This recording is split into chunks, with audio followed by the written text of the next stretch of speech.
दोस्तों नमस्कार। बिहार सहित देश दुनिया की तमाम खबरों के साथ एक बार फिर से आप सभी के बीच में हाजिर हूं।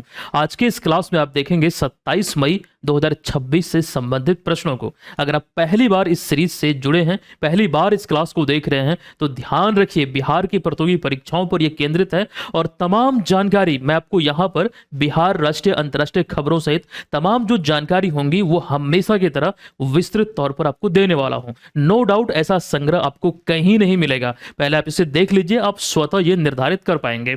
अब सेशन की हम शुरुआत करते हैं। दोस्तों पिछले क्लास में एक बहुत ही इंपॉर्टेंट सवाल हमने आपसे पूछा था कि भारत हाल ही में किस देश का दूसरा सबसे बड़ा व्यापारिक साझेदार बन गया है, जिसने इस मामले में अमेरिका को पीछे छोड़ा है। यहां बात हो रही है भारत को लेकर के। भारत ने हाल ही में किस देश को पीछे छोड़ते हुए ये दूसरा सबसे बड़ा व्यापारिक साझेदार बना है। तो यहां आपको ध्यान रखना है, बात हो रही है बांग्लादेश को लेकर। बांग्लादेश का दूसरा सबसे बड़ा व्यापारिक साझेदार बना है भारत।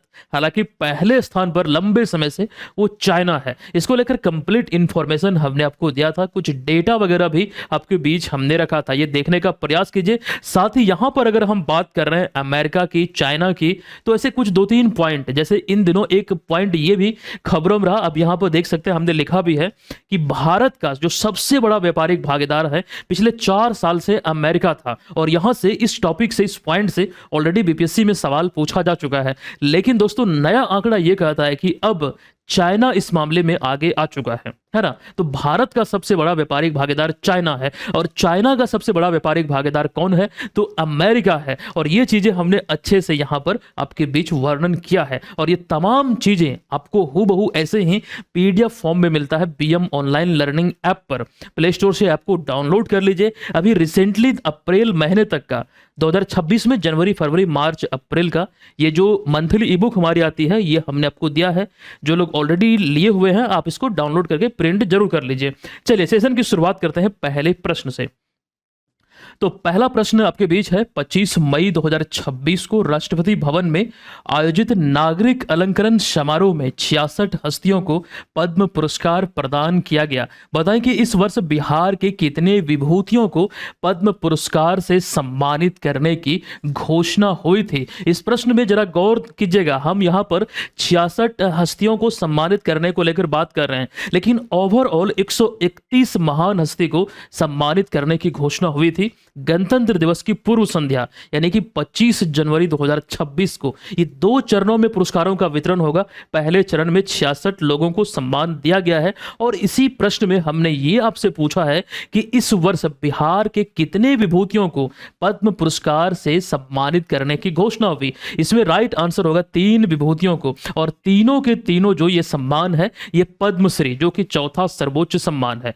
अब इसको लेकर चर्चाएं हम करेंगे। जैसे कुल मिला के 131 पुरस्कार को लेकर हम बात कर रहे थे।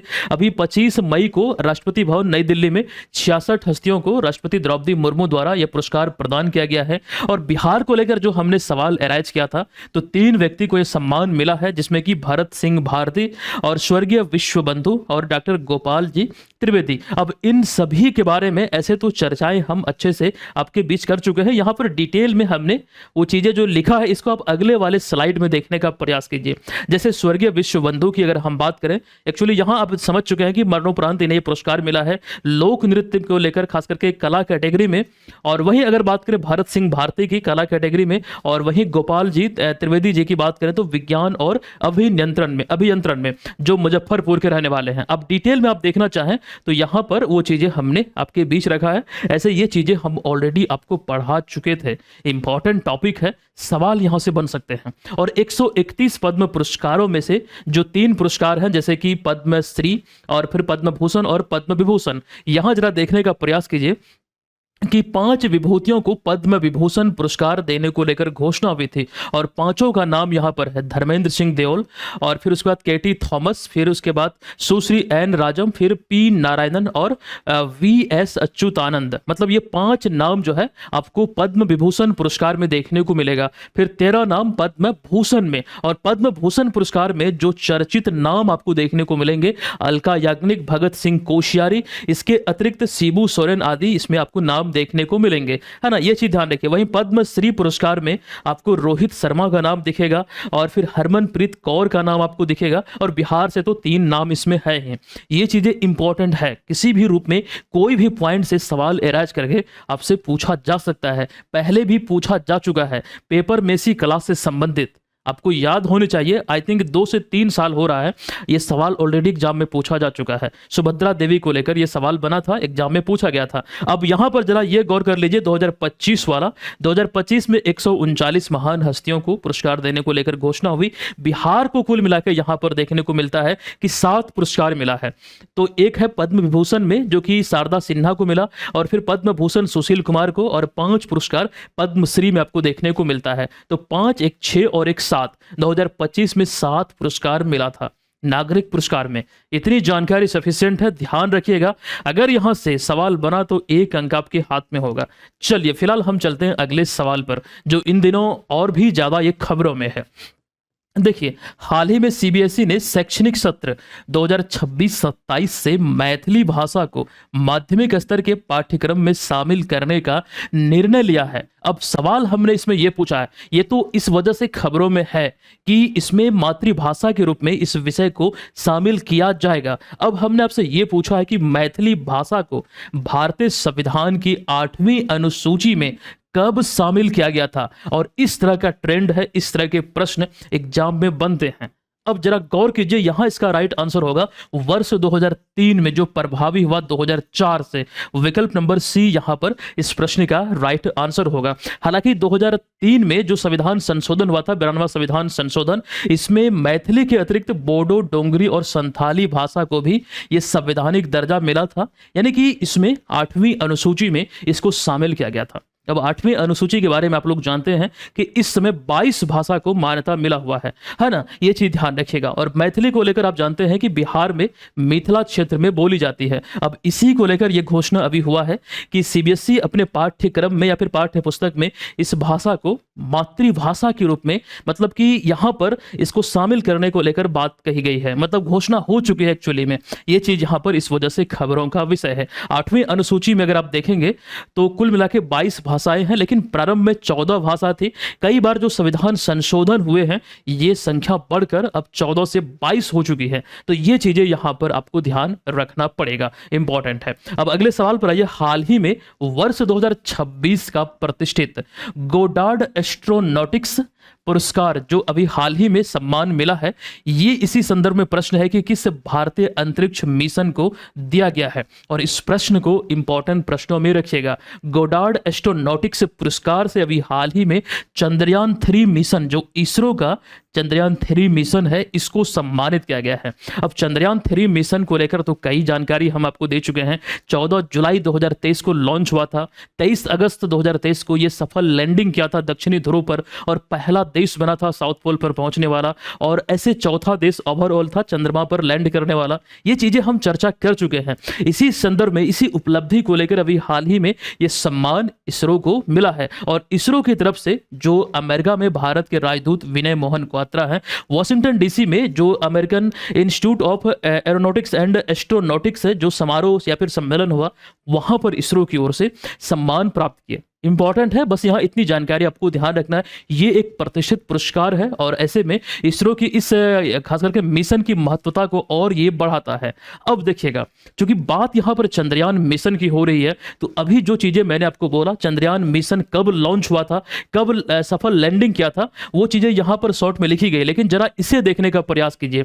अभी 14 जुलाई को लेकर हम चर्चा कर रहे थे, 14 जुलाई को यह लॉन्च हुआ था। यहाँ देखिए लिखा हुआ है 14 जुलाई 2023 को, 23 अगस्त 2023 को सफल लैंडिंग किया, और जिस स्थान पर विक्रम लैंडर, चंद्रयान 3 का जो विक्रम लैंडर है, एक्चुअली विक्रम साराभाई के सम्मान में यह नाम दिया गया है, जहां जिस जगह पर लैंड किया, 26 अगस्त 2023 को प्रधानमंत्री नरेंद्र मोदी ने अपने संबोधन में, जब राष्ट्र को संबोधित कर रहे थे, उस स्थल को जहां पर विक्रम लैंडर लैंड किया था, उस जगह को शिव शक्ति पॉइंट कहकर संबोधित किया था। और एक घोषणा और भी हुई थी कि 23 अगस्त को जब ये लैंड हुआ था, तो 23 अगस्त को राष्ट्रीय अंतरिक्ष दिवस मनाने की घोषणा हुई थी। और ये घोषणा को लेकर यहां पॉइंट देखिए हमने लिखा है, ये चीजें इंपॉर्टेंट हो जाती है। 2025 में इसका दूसरा संस्करण मनाया गया था। 2026 में 23 अगस्त को इसका तीसरा संस्करण होगा राष्ट्रीय अंतरिक्ष दिवस की। तो इतनी जानकारी सफिशिएंट है, ध्यान रखिएगा। अच्छा, शिव शक्ति पॉइंट को लेकर भी देखिए यहाँ मेंशन हमने किया है। तो ये बेसिक से पॉइंट है, आपको याद रखने चाहिए और आपको यहाँ से बेनिफिट मिलेगा अगर सवाल एग्जाम में बनेंगे। अब ये जरा देखने का प्रयास कीजिए, चंद्रयान 1, 2 और 3 कब लॉन्च हुआ, किस रॉकेट से लॉन्च हुआ और उस समय इसरो के प्रमुख कौन थे, यानी कि अध्यक्ष कौन थे, वो चीजें यहां देखने का प्रयास कीजिए। चंद्रयान 1 के समय जी माधवन नायर इसरो के अध्यक्ष थे। चंद्रयान 2 के समय इसरो के अध्यक्ष डॉक्टर के शिवन थे। चंद्रयान 3 के समय इसरो के जो अध्यक्ष थे एस सोमनाथ थे। और चंद्रयान 3 के प्रोजेक्ट डायरेक्टर कौन थे, तो पी वीरा मुथुवेल थे। ये सारी चीजें आपको इसी प्रकार से चेन बना के याद रखना है। आप लोग चाहे तो इसका स्क्रीनशॉट ले लीजिए, अन्यथा ये तमाम चीजें अगर आप स्क्रीनशॉट नहीं लेना चाहते, इसका पीडीएफ डाउनलोड करना चाहते हैं, तो केवल एकमात्र आपके पास ऑप्शन है कि एप्लीकेशन को डाउनलोड कर लीजिए और प्रत्येक दिन वहां से इस तरह की बोर्ड पीडीएफ और जो प्रिंटेबल मटेरियल हमारा होता है वो सभी प्रत्येक दिन आप प्राप्त कर पाएंगे, है ना। हूबहू आपको ऐसा ही मिलेगा, कुछ भी चेंजेस इसमें नहीं होंगे। अगले सवाल पर आइए, निम्नलिखित कथनों पर विचार कीजिए व सही उत्तर का चुनाव कीजिए। देखिए, कथन एक कहता है कि डॉक्टर अजय कुमार को हाल ही में युगांडा गणराज्य में भारत का अगला उच्चायुक्त नियुक्त किया गया है। जरा इस शब्द पर गौर कीजिएगा। तो यहां जो उच्चायुक्त नियुक्त होने को लेकर बात कही गई युगांडा गणराज्य में, तो नियुक्ति अजय कुमार की हुई है, ऐसे ये कथन जो है वो सत्य है। कथन 2 है कि उच्चायुक्त के रूप में उपेंद्र सिंह रावत का उन्होंने स्थान लिया है, तो यह भी सत्य है। युगांडा की जो राजधानी है ये नैरोबी, ये यहां पर कहा गया है।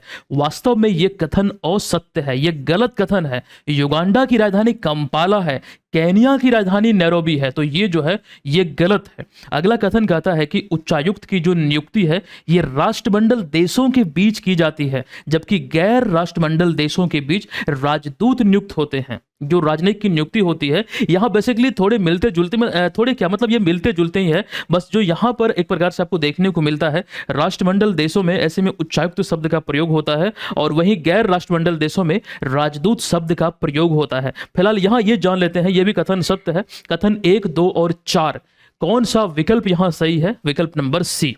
1, 2 और 4 विकल्प यहां पर सत्य आपको देखने को मिलेगा। और देखिए यहां पर उच्चायुक्त और राजदूत के शब्द के प्रयोग को लेकर एक इंपॉर्टेंट स्लाइड आपके बीच हमने रखा है। अगर देश कॉमनवेल्थ में है, जैसे उदाहरण के लिए यूनाइटेड किंगडम, ऑस्ट्रेलिया, कनाडा आदि में भारत अपना राजनयिक भेजता है, तो वहां पर उच्चायुक्त के रूप में नियुक्ति होती है। अगर देश कॉमनवेल्थ में नहीं है तो वैसी स्थिति में राजदूत शब्द का प्रयोग होता है। कई बार ये चीजें हम डिस्कस कर चुके हैं। और कॉमनवेल्थ नेशन यानी कि राष्ट्रमंडल देशों की संख्या इस समय 56 है। इस स्लाइड को देखने का प्रयास कीजिए। आई थिंक ये छोटा छोटा दिख रहा होगा, लेकिन ये है बहुत इंपॉर्टेंट। ये जो आपको ग्रीन साइड दिख रहा है वर्ल्ड मैप पर, ये सभी राष्ट्रमंडल देश हैं और इसकी संख्या इस समय है 56, है ना। इतनी बातों को ध्यान आपको रखना है। अच्छा, ये 72वीं बीपीएससी को लेकर ये कोर्स संचालित हो रही है। अगर आप लोग घर बैठे प्रिपरेशन में लगे हैं, इस कोर्स को अगर अभी तक आपने नहीं ज्वाइन किया है तो इसे जरूर ज्वाइन कर लीजिए। इसमें तमाम जो चीजें बेनिफिट के रूप में इसकी विशेषताओं में आप देख रहे हैं, ये सारी चीजें आपको इसमें मिल जाएगा। और अभी रिसेंटली, अच्छा एक चीज और डाउट होता है कि सर करंट अफेयर्स का जो आपका कोर्स चलता है वो मिलेगा? वो भी मिल जाएगा। करंट अफेयर्स का विजेता बैच मिलेगा, प्रीवियस ईयर का पूरा पैकेज आपको मिल जाएगा और जो हमारे स्पेशल नोट्स पीडीएफ आते हैं करंट अफेयर्स के, वो सभी चीजें इसमें आपको मिलता रहेगा। टेस्ट सीरीज जो अभी लॉन्च हुई है वो भी आपको इसमें मिलेगा। कूपन कोड अप्लाई कीजिएगा PM50। आज ये अंतिम दिन है ऑफर का, ये ऑफर आपका समाप्त हो जाएगा। 50% डिस्काउंट मिल रहा है, ये अब तक की सबसे बड़ी छूट है। कल इसकी सूचना हमने आपको दिया था और आज ये अंतिम दिन है। जो भी अभ्यर्थी से ज्वाइन करना चाहते हैं इस कूपन कोड का इस्तेमाल करते हुए तमाम कोर्स और टेस्ट सीरीज में इसका लाभ उठा सकते हैं, है ना। चलिए आइए अगले सवाल पर। निम्नलिखित कथनों पर विचार कीजिए कि कौन सा कथन सही है। देखिए, पहला कथन कहता है कि वर्ष 2025 का संयुक्त राष्ट्र military gender advocate of the year पुरस्कार मेजर अभिलाषा बराक को प्रदान किया गया है। संयुक्त राष्ट्र military gender advocate of the year का पुरस्कार ये मेजर अभिलाषा बराक को दिया गया। ये कथन वास्तव में बिल्कुल सत्य है।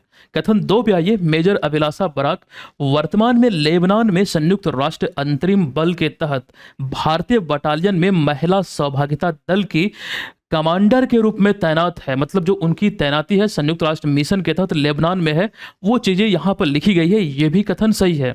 जबकि तीसरा कथन देखिएगा, मेजर अभिलाषा बराक के बारे में लिखा गया कि बिहार की मूल निवासी है। दोस्तों नहीं, बिहार का नहीं, मतलब यहाँ पर होगा ये कथन असत्य है, ये हरियाणा की रहने वाली है। देखिए यहाँ पर हमने लिखा भी है, सबसे पहले आप इन्हें तस्वीर में देख लीजिएगा।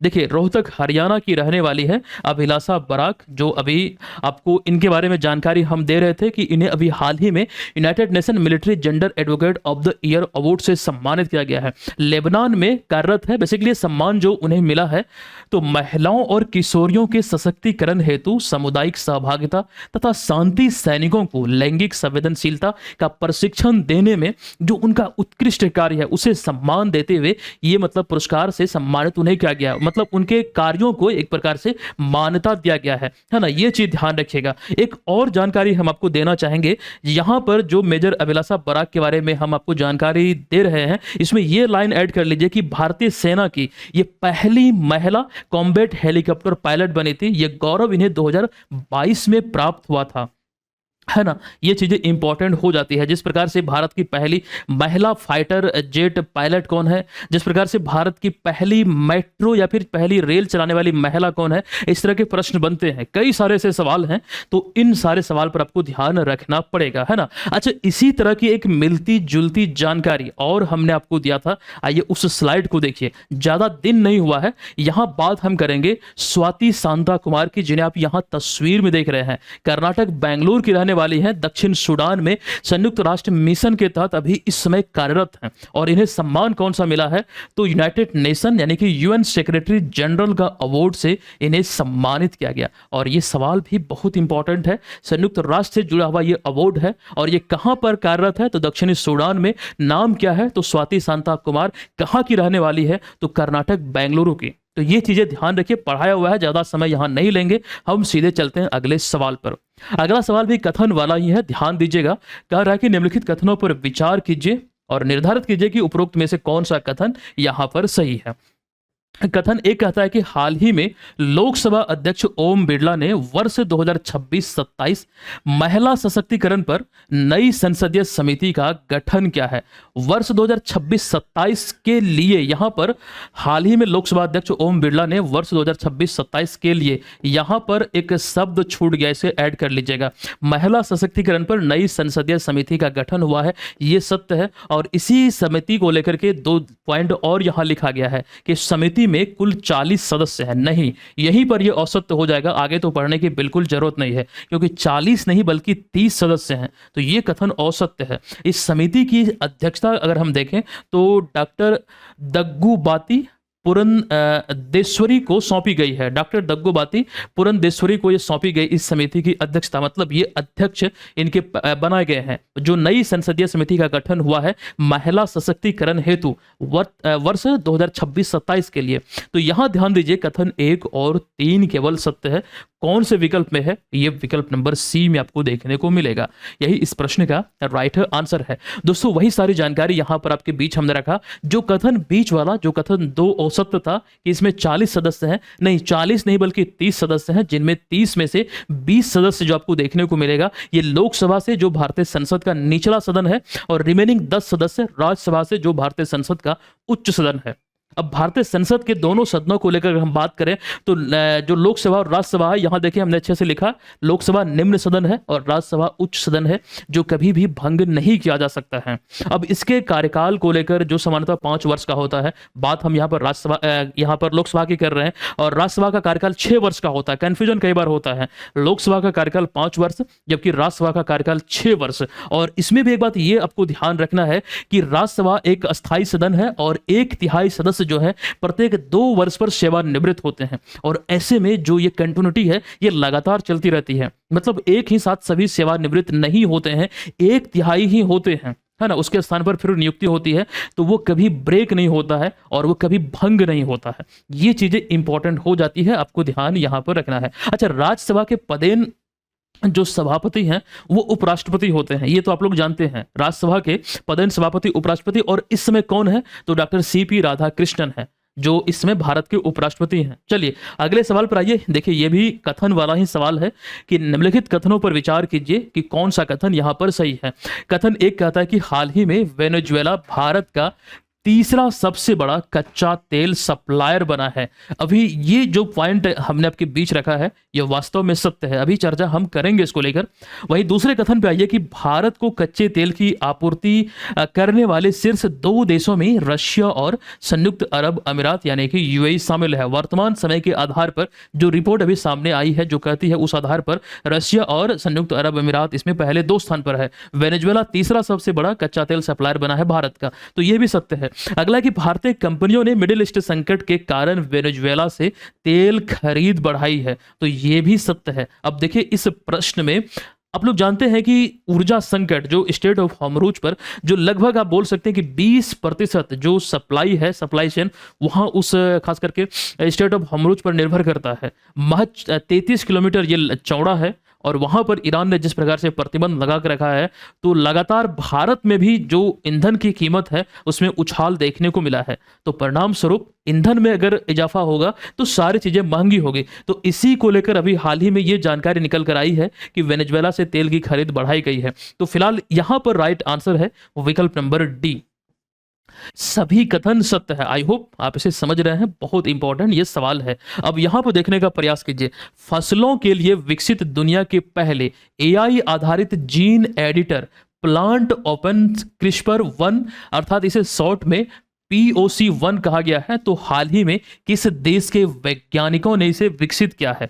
राइट आंसर होगा भारतीय वैज्ञानिकों ने। दुनिया का पहला AI आधारित जीन एडिटर है। अब इसको आप शब्दों के माध्यम से में भी आप मुझे लगता है कि समझ चुके होंगे। जरा यहां देखने का प्रयास कीजिए। हमने एक पॉइंट यहां पर लिखा है कि इस AI संचालित प्लेटफॉर्म का जो नाम दिया गया है प्लांट ओपन क्रिस्पर 1 या फिर POC1, जो कि AI की मदद से पौधे के DNA में बिना किसी बदलाव के या फिर बिना किसी बाहरी जीन को शामिल किए उसमें सटीक बदलाव कर सकता है। और यह परीक्षण अभी हाल ही में भारतीय वैज्ञानिकों ने चावल के पौधे पर किया है ना। ये चीज ध्यान रखें। और कहां पर हुआ? तो भारतीय कृषि अनुसंधान परिषद यानी कि ICR के तहत आने वाले केंद्रीय चावल अनुसंधान संस्थान कटक उड़ीसा में किया गया। और किसके नेतृत्व में किया गया? तो वरिष्ठ वैज्ञानिक डॉक्टर कुतुबुद्दीन अली मोल्ला के मतलब कि खास करके नेतृत्व में उनकी टीम भी इसमें शामिल थी। मतलब यहां पर इनका नाम विशेष रूप से आपको ध्यान रखना पड़ेगा, मतलब इनके नेतृत्व में हुआ है। और ये पहली बार दुनिया में ऐसा हुआ है कि बाहरी कोई जीन बदलाव करते हुए, मतलब यहां पर बाहरी जीन को शामिल किए बगैर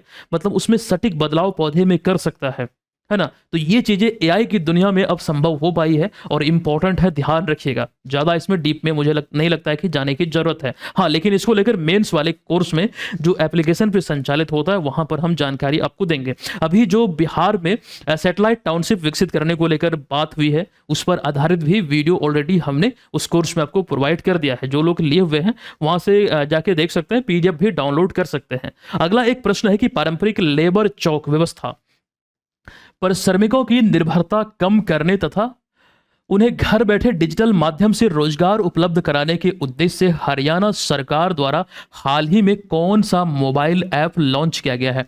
अच्छा, सबसे पहले आप ये समझिए कि लेबर चौक आखिर है क्या। आप लोग जानते हैं, एक उदाहरण के लिए मैं किसी शहर का मतलब यहां पर आपको एक प्रकार से पटना को लेकर एक उदाहरण मैं देता हूं। पटना में कई चौक चौराहों पर आप देखते होंगे कुछ मजदूर अपना मतलब जैसे खुरपी हो गया, कुदाली हो गया, मतलब जो कार्य वो करते हैं उनसे जुड़े उपकरण के साथ वहां पर रहते हैं, इस उम्मीद में कि उन्हें कोई काम मिलेगा, कोई आएंगे उन्हें अपना काम सौंपते हुए मतलब उन्हें ले जाएंगे, मतलब वो काम उनको सौंपा जाएगा, बदले में उन्हें मजदूरी मिलेगी। तो ऐसे में क्या होता है कि बहुत सारे मजदूर कई बार मतलब बिना काम के वापस लौटते हैं, तो बहुत नुकसान भी होता है। इसी चीज का एक समाधान है कि लेबर चौक, मतलब वैसी स्थिति में उस जगह को लेबर चौक कहा जाता है। अब वहां पर जाके भीड़ लगाने की जरूरत नहीं है। ये समाधान डिजिटल फॉर्मेट में या फिर डिजिटल माध्यम से रोजगार दिलाने में कारगर साबित होगा। और इसी दिशा में हरियाणा सरकार ने अभी श्रम मित्र नामक एक ऐप लॉन्च किया है। आई होप कि आप इसे समझ चुके हैं। मतलब ये है क्या, किस प्रकार ये कार्य करेगा, कौन सा ऐप? तो श्रम मित्र ऐप हरियाणा सरकार ने अभी लॉन्च किया है और वो सारी जानकारी आप यहां पर देख लीजिए, है ना। आप इसे भूलेंगे नहीं, तस्वीर के माध्यम से जब चीज़ों को आप देख लेते हैं तो लंबे समय तक आपको याद रहता है। और प्रैक्टिस भी क्या कीजिए, इसका जो सारा जो क्वेश्चन आप यहाँ पर देखते हैं, इसका ऑनलाइन टेस्ट भी आपको ऐप पर मिलता है। अगले सवाल पर आइए, हाल ही में हरियाणा राज्य का पहला नक्षत्र वाटिका किस वन्यजीव अभयारण्य में विकसित किया गया है। अब देखिएगा, इस वन्यजीव अभयारण्य का नाम है सरस्वती वन्यजीव अभयारण्य। ये इसका राइट आंसर है। ये हरियाणा राज्य का पहला नक्षत्र वाटिका है। और ये किस वन्यजीव अभयारण्य में, तो सरस्वती वन्यजीव अभयारण्य में अभी हाल ही में शुरू किया गया है। और यहाँ देखने का प्रयास कीजिए कि जो प्रॉपर जगह है, जैसे कि नक्षत्र वाटिका पेहोवा स्थित स्योंसर वन क्षेत्र में विकसित किया गया, जो सरस्वती वन्यजीव अभयारण्य का हिस्सा है। और अभयारण्य कुरुक्षेत्र और कैथल जिले में फैला हुआ है। और अभी हाल ही में इसका उद्घाटन नायब सिंह सैनी, जो यहाँ के मुख्यमंत्री हैं, इनके द्वारा इसका उद्घाटन किया गया।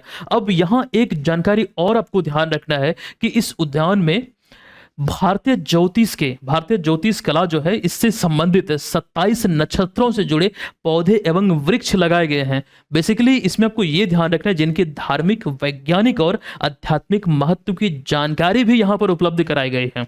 तो भारतीय ज्योतिष से संबंधित 27 नक्षत्रों से जुड़े हुए पौधे यहां पर लगाए गए हैं। तो ये हरियाणा का पहला नक्षत्र वाटिका है और ये चीजें ध्यान रखिए। अच्छा, एक जानकारी और हम यहां पर आपको देना चाहेंगे। अच्छा, पहले इस प्रश्न को देख लीजिए। हाल ही में 22 मई को मनाए गए अंतर्राष्ट्रीय जैव विविधता दिवस यानी कि international day for biological diversity 2026 की थीम निम्न में से क्या है। पहले तो ये ध्यान रखिए, अंतर्राष्ट्रीय जैव विविधता दिवस मनाया जाता है 22 मई को प्रत्येक वर्ष। और 2026 का इसका थीम है वैश्विक प्रभाव के लिए स्थानीय स्तर पर कार्य करना। वैश्विक प्रभाव के लिए स्थानीय स्तर पर कार्य करना इसका थीम है। बेसिकली दिवस किस तिथि को माना जाता है, उसका थीम क्या है, ये ज्यादा इंपॉर्टेंट यहां पर हो जाती है। अब आगे बढ़ते हैं। जैव विविधता की बात हुई है तो एक जानकारी हम आपको देना चाहेंगे। यहां पर देखने का प्रयास कीजिए कि बिहार का जो पहला जैव विविधता पार्क है, ये अररिया जिले के कुशियार गांव में स्थित है। ये लाइन यहां पर देखने का प्रयास कीजिए। अभी एक प्रश्न हमने थोड़ी देर पहले आपके बीच रखा था, जो नक्षत्र वाटिका, जो यहां पर खास करके 27 नक्षत्रों से जुड़े पौधे व वृक्ष लगाए गए हैं, इसी तरह का एक मिलता जुलता ये वाला जो लाइन है, ये वाला जो स्लाइड है, देखने का प्रयास कीजिएगा। NHI ने अभी हाल ही में आरोग्य वन नामक एक पहल की शुरुआत की है। मतलब औषधीय पौधे लगाए जाएंगे। यहां पर देखिए, जो हाईवे के किनारे खाली जमीन पड़ी होती है, वैसे जमीन पर औषधीय पौधे लगाने को लेकर बात की गई और नाम दिया गया है आरोग्य वन। इस चीज को ध्यान रखिए, हमने पढ़ाया हुआ है, चर्चा भी हुई थी, तो रिवीजन पर्पस से यहां पर इसे हमने आपके बीच रखा। हाँ, कुशियार गांव जो बायोडायवर्सिटी पार्क है, जो जैव विविधता पार्क है, ये अररिया जिले में है। ये बिहार का पहला बायोडायवर्सिटी पार्क है ना, ये ध्यान रखिए। अगला एक और सवाल है कि हाल ही में 92 वर्ष की आयु में निधन होने वाले माइकल जॉन नाइट स्मिथ किस देश के राष्ट्रीय टीम के कप्तान थे, जिनका अभी हाल ही में निधन हुआ। कितने वर्ष की आयु में, तो 92 वर्ष की आयु में इंग्लैंड के क्रिकेटर थे। विकल्प नंबर ए यहां पर इस प्रश्न का राइट आंसर होगा। दोस्तों, आज का ये सेशन यहां पर समाप्त होता है और ये रहा आज के क्लास का प्रश्न, जिसका आंसर आप सभी को कमेंट बॉक्स में लिखना है। और हम मिलते हैं आपसे नेक्स्ट क्लास में। तब तक के लिए ये जानकारी जरूर ध्यान रखिए कि आप लोगों को कोर्स अगर लेना है तो इस कूपन कोड का इस्तेमाल करते हुए 50% का लाभ आज आप ले सकते हैं। यह ऑफर आज ही समाप्त हो जाएगी। चलिए मिलते हैं नेक्स्ट क्लास में, तब तक के लिए धन्यवाद। जय हिंद।